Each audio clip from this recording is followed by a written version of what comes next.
Every day in America, 142 people die from a drug overdose. That means 142 families are also left wondering what they did wrong and how maybe they could have saved their loved ones from the grips of addiction.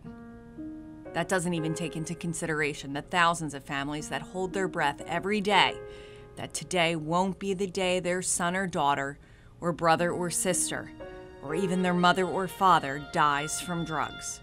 Gone is the idea that you'll only find addiction in dark alleys, in the gritty areas of a city.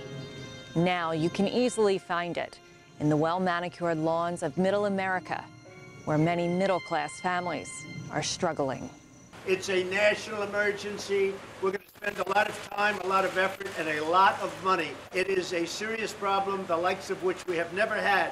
You know, when I was growing up, they had the LSD and they had certain generations of drugs. There's never been anything like what's happened to this country over the last 4 or 5 years. And I have to say this, in all fairness, this is a worldwide problem, not just a United States problem.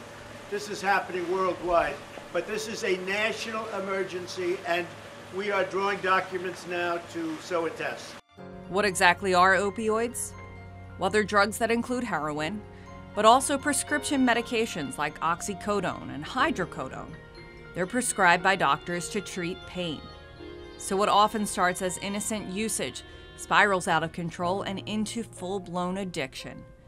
According to the National Institute on Drug Abuse, 86% of young injection drug users say they had abused prescription painkillers before making the leap to heroin.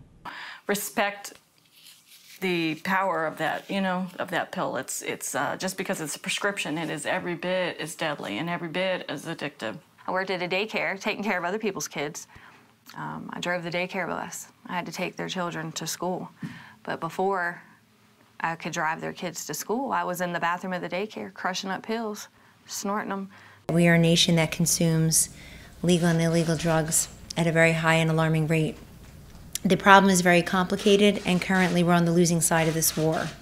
With the President's leadership and the First Lady's involvement across a spectrum of different cabinets and agencies and different departments within the West Wing, we are confident that we can help those in need across this country. This is not a problem of young or old, of black or white, of rural, urban, or suburban. It really has affected all of our communities in varying degrees. Among lawmakers, governors, and the medical community, there is broad support for measures aimed at rescuing people from fatal overdoses with a medication like Narcan that can actually reverse the effects of an overdose.